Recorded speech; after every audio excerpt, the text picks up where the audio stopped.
3 points تو میں نے پچھلی دفعہ ڈسکس کیے تھے. اب آتے ہیں چوتھے پوائنٹ کی طرف. وہ ہے اذان سے پہلے الصلاۃ والسلام علیک یا رسول اللہ، یہ کلمات پڑھنا، اس کی شرعی حیثیت کیا ہے؟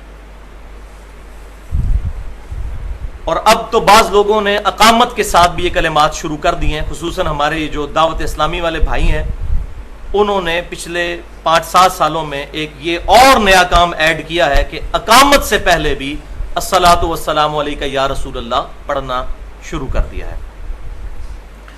اب اس میں پہلی اصولی بات سمجھ لیجئے کہ جہاں تک اس صیغے کا تعلق ہے نا، الصلاۃ والسلام علیک یا رسول اللہ، اس صیغے سے ہمیں کوئی اختلاف نہیں.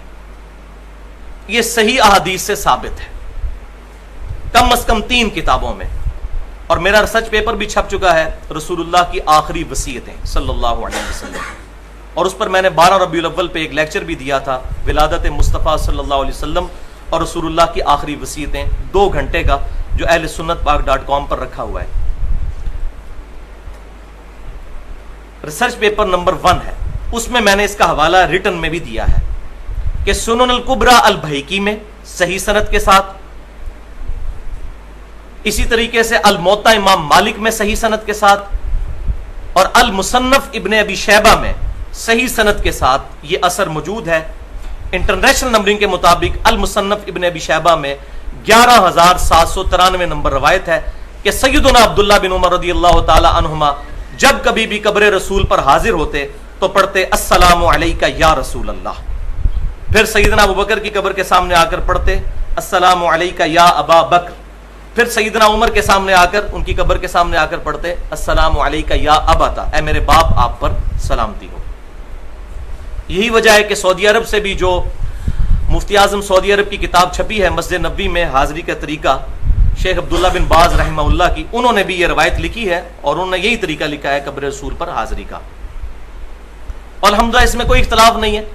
پاکستان میں بھی جو پہلے کچھ اہل حدیث علماء کی طرف سے غلط قسم کی ریزسٹنس سامنے آئی تھی، لیکن اب الحمدللہ اہل سنت میں سے بریلوی اور دیوبندی تو پہلے ہی قائل تھے. یہ تیسرا مکتبہ فکر جو ہے اہل حدیث، ان کی بھی جو اشاعت کا سب سے بڑا ادارہ ہے دارالسلام، پوری دنیا میں سب سے زیادہ کتابیں وہی چھاپ رہے ہیں، انہوں نے بھی جو درود شریف کا کارڈ چھاپا ہے اس میں یہ صیغہ لکھ دیا ہے کہ یہ ثابت ہے، لیکن قبر رسول پر جا کر یہاں سے پڑھنا یہ ثابت کوئی نہیں ہے.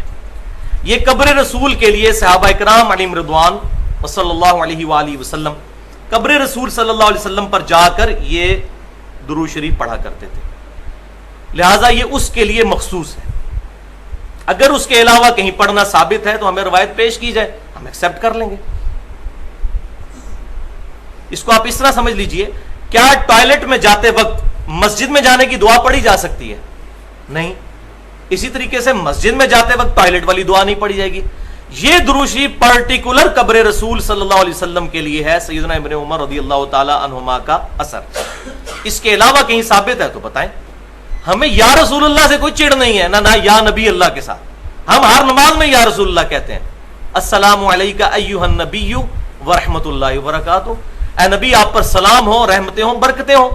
اور بخاری اور مسلم کے الفاظ ہیں، جب تم یہ کلمات پڑھو گے السلام علینا وعلی عباد اللہ الصالحین، تو زمین و آسمان میں جہاں جہاں کوئی اللہ کا نیک بندہ موجود ہے اللہ تمہارا سلام وہاں پہنچا دے گا. الحمدللہ. جب ہم نماز میں پڑھتے ہیں تو یہ کوئی سٹوری نہیں پڑھ رہے ہوتے، جیسے بعض دیوبند اور اہل حدیث حضرات نے بریلویوں کو خاموش کروانے کے لیے یہ ایک جھوٹی بات لے کر چلے کہ جی یہ شب معراج کی گفتگو ہے. بھائی کس کتاب میں لکھا ہے شب معراج کی گفتگو ہے؟ یہ بخاری اور مسلم میں ہے کہ یہ آپ صلی اللہ علیہ وسلم تشہد کا سلام اس طرح تعلیم فرماتے تھے جیسے قرآن کی آیات، اور یہ ہم انٹینشنلی انشائیہ پڑھ رہے ہوتے ہیں السلام علیکم ایھا النبی، اے نبی آپ پر سلام ہو.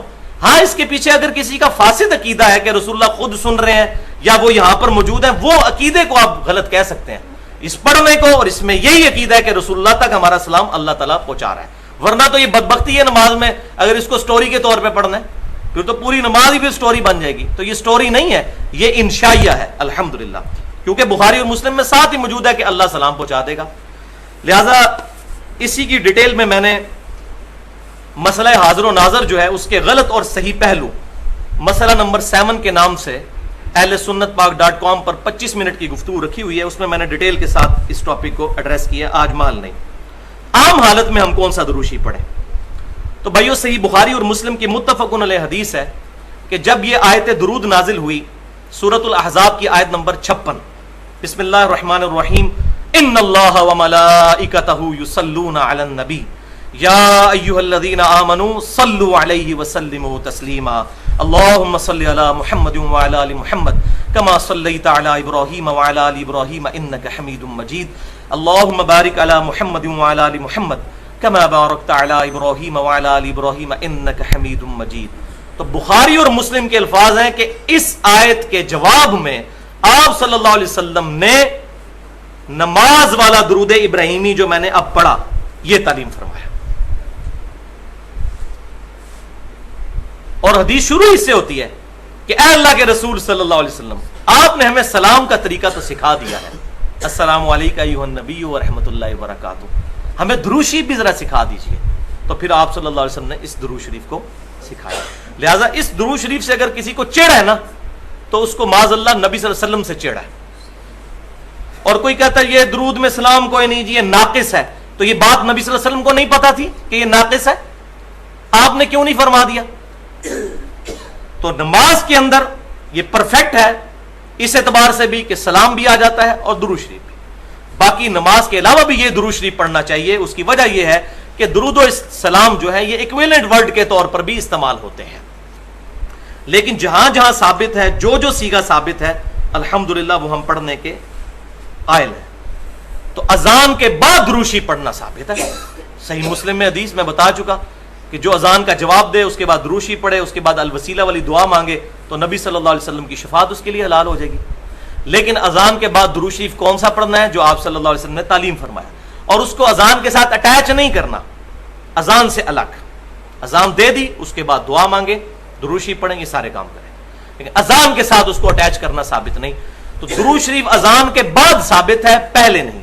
اور الحمدللہ دور حاضر میں بریلوی مکتب فکر کے سب سے بڑے محقق جو ہے غلام رسول سعیدی صاحب، جو مفتی منیب الرحمان صاحب کے مدرسے میں شیخ الحدیث ہیں، میں تقریباً 2-3 دفعہ ان سے ڈیٹیل ملاقات کر چکا ہوں، ان کی مسجد میں درود شریف جو ہے وہ اذان سے پہلے نہیں پڑھا جاتا، اور انہوں نے باقاعدہ شرح صحیح مسلم میں لکھ بھی دیا کہ یہ پہلے پڑھنا ثابت نہیں، اور انہوں نے خود بریلویوں کو جھنجھوڑا ہے کہ کیا تم سیدنا بلال سے بڑھ کر محبت رسول کرنے والے ہو؟ پہلے ان سے تو ثابت کرو کہ انہوں نے اذان کے شروع میں اٹیچ کیا ہو۔ ہاں بعد میں اجتہادی طور پر کوئی بندہ پڑھ لیتا ہے، ہم اس پہ کوئی فتویٰ نہیں لگاتے، لیکن درود شریف کا صیغہ وہ ہونا چاہیے جو کتاب و سنت سے اس جگہ پر ثابت ہو۔ اذان دے لیں، سپیکر بند کر دیں، سپیکر میں ضروری ہے کہ لوگوں کو سنانا ہے، سپیکر بند کر کے علیحدہ سے اس درود شریف کو پڑھیں، جتنی بار مرضی پڑھیں۔ اور میری الحمدللہ پوری 70 منٹ کی گفتگو ہے درود شریف کے صحیح احکام اور مسائل اور فضائل، اس پر ڈیٹیل کے ساتھ الحمدللہ درود شریف پر اہل سنت پاک.com پر اپلوڈ ہے۔ تو جہاں جہاں درود شریف ثابت ہے ہم الحمدللہ قائل ہیں۔ اب یہ بھی کہا جاتا ہے کہ جی دیکھیں جی درود شریف کا تو کوئی ٹائم ہی نہیں، جس ٹائم مرضی پڑھے، یہ بھی آپ سنتے ہوں گے لوگوں سے کہ جی درود شریف کا تو کوئی ٹائم نہیں ہے۔ تو پہلے اس میں یہ بات سمجھ لیجئے، جس جس ٹائم پر ثابت ہے الحمدللہ وہ ہمارا عمل ہے۔ سنن ابن ماجہ میں صحیح سند کے ساتھ ہے کہ نبی صلی اللہ علیہ وسلم جب مسجد میں داخل ہوتے تو پڑھتے بسم اللہ والسلام علی رسول اللہ۔ یہ آج بھی مسجد نبوی پہ لکھا ہوا ہے، باب جبریل والے باب البقی کے اوپر، بسم اللہ والسلام علی رسول اللہ اللہم اغفر لی ذنوبی وافتح لی ابواب رحمتک، یہ پوری دعا ہم قائل ہیں۔ لیکن جہاں جہاں ثابت ہوگا وہاں، اب کوئی کہتا ہے جی ثابت نہیں تو کیا ہوا؟ تو یہ اس کے لیے میں اب بتانے لگا ہوں الزامی جواب کے طور پر کہ جامعہ ترمذی میں صحیح سند کے ساتھ یہ حدیث موجود ہے کہ ابن عمر رضی اللہ تعالیٰ عنہما کے سامنے کسی کو چھینک آئی تو اس نے پڑھ دیا الحمدللہ والسلام علی رسول اللہ۔ تو ابن عمر نے فرمایا یہ تو نے کیا پڑھا ہے؟ ان کا جی درود شریف تو پڑھا ہے۔ تو انہوں نے فرمایا تم وہی کہو جو نبی صلی اللہ علیہ وسلم کہا کرتے تھے۔ آپ صلی اللہ علیہ وسلم ہمیں اذان کے جواب، اس میں چھینک کے جواب میں الحمدللہ یا الحمدللہ رب العالمین علی کل حال تعلیم فرمایا کرتے تھے، تم وہی کہو جو نبی صلی اللہ علیہ وسلم کہا کرتے تھے۔ اس نے آگے سے نہیں کہا کہ تسی جناب گستاخ رسول ہو گئے درود شریف سے منکر ہو، یہ نہیں انہوں نے کہا کہ ابن عمر آپ گستاخ رسول ہو گئے، آپ درود شریف سے منع کر رہے ہیں۔ کیونکہ اس وقت یہ بیماری نہیں تھی کہ اپنی مرضی سے دین میں ایگزیجریشن کی جائے. ان کو پتا تھا کہ دین میں صرف وہی کام کرنے ہیں جو آپ صلی اللہ علیہ وسلم نے تعلیم فرمایا. اور ابن عمر کی یہ تربیت آپ صلی اللہ علیہ وسلم کی طرف سے ہوئی تھی. بخاری اور مسلم کی متفق علیہ حدیث ہے, آپ صلی اللہ علیہ وسلم نے ایک صحابی کو وضو کرنے کے بعد ایک دعا تعلیم فرمائی. اس میں الفاظ تھے بنبی کا ارسلتا. اس صحابی نے جب دعا پڑھی تو انہوں نے نبی صلی اللہ علیہ وسلم نے جو کہا تھا بنبی کا ارسلتا, انہوں نے پڑھا برسولی کا ارسلتا. سپرلیٹو ڈگری استعمال کی. رسول تو نبی سے بھی سپرلیٹو ڈگری ہے, لیکن آپ صلی اللہ علیہ وسلم نے ان کو ڈانٹا, فرمایا وہی کہو جو میں نے کہا ہے.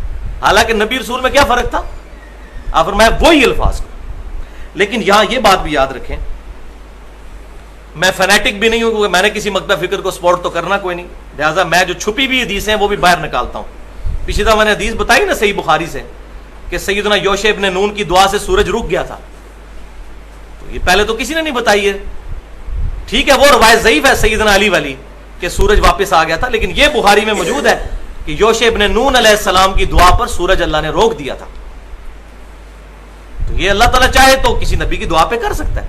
تو یہ حدیث بھی میں آپ بتا دوں, یہ پتا تو ہے لیکن اس سے وہ رزلٹ جو فرقہ واریت کے اوپر ضرب لگاتا ہے وہ کوئی نہیں نکالتا. وہ صحیح بخاری اور مسلم کی متفق علیہ حدیث ہے اور صحیح بخاری کے الفاظ ہیں. آپ صلی اللہ علیہ وسلم جب نماز پڑھا رہے تھے تو کسی بندے نے آپ صلی اللہ علیہ وسلم کے پیچھے جب نماز پڑھتے ہوئے ربنا لکل حمد, اس کے بعد کہا حمدن کثیرن طیبا مبارکن فی. تو نماز پڑھ کے آپ صلی اللہ علیہ وسلم فارغ ہوئے, تو آپ صلی اللہ علیہ وسلم نے فرمایا یہ میرے پیچھے کس نے الفاظ پڑھے تھے؟ تو ایک صحابی نے ڈرتے ڈرتے عرض کی یا رسول اللہ میں نے. تو آپ نے فرمایا میں نے 30 سے زیادہ فرشتوں کو دیکھا ہے کہ وہ اس کا ثواب لکھنے کے لیے لپک رہے تھے اس پر. اب یہاں صحابی نے اپنی مرضی سے ایک عمل کیا اور نبی صلی اللہ علیہ وسلم نے اس پر مہر لگا دی. لہذا جن جن اعمال کو صحابہ نے خود کیا اور حضور صلی اللہ علیہ وسلم نے خود مہر لگا دی وہ اب دین کا حصہ ہی بن جائیں گے. لہذا مطلقاً کسی صحابی کے عمل کو غلط نہیں سمجھتے, معاذ اللہ استغفر اللہ, اپنا ایمان برباد کرنا ہے. تو یہ پینڈولم کی 2 ایکسٹریمز ہیں. ایک طرف تو وہ لوگ ہیں کہ جو یہ سمجھتے ہیں کہ آپ صلی اللہ علیہ وسلم کے زمانے میں بھی اگر کوئی بندہ, چند جائے لوگ, کہ وہ کوئی بات ایسی کر دے گا اور آپ صلی اللہ علیہ وسلم کے سامنے یہ بات ہوگی اور آپ صلی اللہ علیہ وسلم اس کو بدعت ہی کنسیڈر کریں گے ہمیشہ. ایسا نہیں ہوگا کبھی. آپ صلی اللہ علیہ وسلم اس سے منع بھی فرما دیں گے. تو یہ میں نے مثال دی بخاری اور مسلم سے کہ آپ نے انڈورس کیا. اب منع والی مثال بھی سن لیں, وہ دوسری ایکسٹریم ہے. سنن نبی داؤد میں اور سنن ابن ماجہ میں صحیح سند کے ساتھ ہے, ایک صحابی نے حضور صلی اللہ علیہ وسلم کو سجدہ کیا. آپ صلی اللہ علیہ وسلم نے ان کو ڈانٹا اور فرمایا یہ کیا کر رہے ہو؟ تو انہوں نے کہا کہ میں عراق میں کوفہ نامی جو شہر ہے اس کے پاس ہیرا ایک مقام, اس نجد میں وہاں گیا تھا, وہاں کے حکمران کو لوگ سجدہ کرتے ہیں, تو میں نے اس پر اجتہاداً یہ مسئلہ ظاہر ہے انہوں نے اخذ کیا کہ میں آپ کو سجدہ کروں, آپ زیادہ لائق ہیں اس چیز کے. تو آپ صلی اللہ علیہ وسلم نے فرمایا اگر میں سجدہ جائز سمجھتا تو بیویوں کو کہتا کہ اپنے خامدوں کو سجدہ کریں اس حق کے سبب جو اللہ نے ان کو دیا. اب یہاں آپ صلی اللہ علیہ وسلم نے منع فرما دیا.